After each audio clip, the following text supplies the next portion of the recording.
Olá, pessoal! Today's lesson is not for beginners. It's for those of you who are a little more familiar with Brazilian Portuguese. You will learn today a few idiomatic expressions with the verb estar. Welcome back to Plain Portuguese, where you learn how to speak like a Brazilian.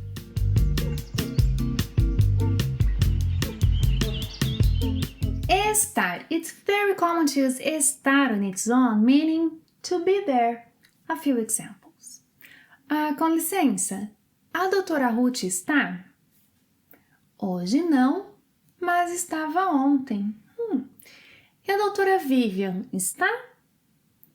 Está sim, um momento. Alô? Bom dia, a Beatriz está? É ela. Oh, I could have answered. Sou eu. Again. Alô? Bom dia, a Beatriz está? É ela. Or, alô? Bom dia, a Beatriz está? Sou eu. Estar com. Estar com has a wide range of uses. Let's see a few of them. You can say estar com, you can use estar com to describe what a person has on, what a person is wearing. Hoje a Lúcia está com uma saia preta e uma blusa branca. Hoje a Lúcia está com uma saia preta e uma blusa branca. Na festa de ontem, ela estava com um vestido azul. Na festa de ontem, ela estava com um vestido azul.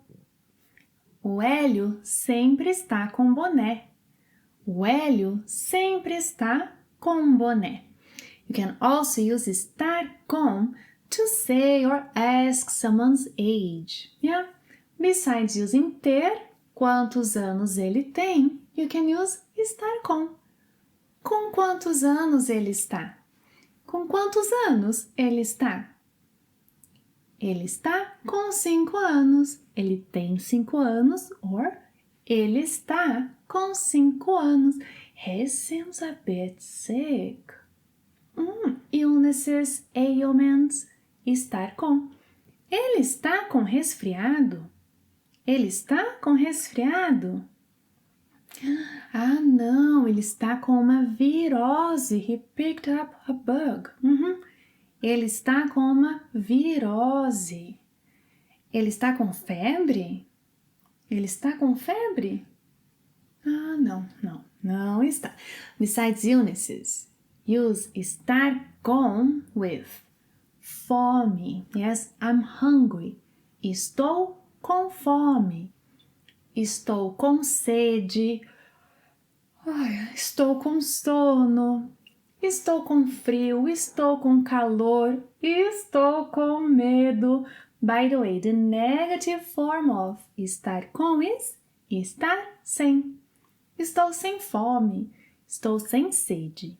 Estou sem sono. Estou sem frio. Estou sem calor. Estou sem medo. Oh, a reminder for you members. Always check the community tab for exclusive posts. They are carefully put together to you. Moving on. Estar para. This is a good one. Estar para. You know, when you say, I've been meaning to ask you something, this I've been meaning to is equivalent to estou para. Yes? So, I've been meaning to ask you. Estou para te perguntar uma coisa. Estou para te perguntar uma coisa. Colloquially, people will say tô. Tô para te perguntar uma coisa. Tô para te perguntar uma coisa. Estou para te contar o que me aconteceu ontem. O Gilson está para trocar de carro já faz uns 5 anos. O Gilson está para trocar de carro já faz uns 5 anos. A Laura está para pedir um aumento, mas nunca tem coragem. A Laura está para pedir um aumento, mas nunca tem coragem. You can also use estar para for something that is about to happen, yeah? Minha prima está para chegar de viagem. She's about to come. Minha prima está para chegar de viagem. Oh, chegou! O bebê dela está para nascer. O bebê dela está para nascer. Melhor terminar a aula antes que ele nasça. Obrigada por assistir a mais uma aula e até a próxima. Tchau!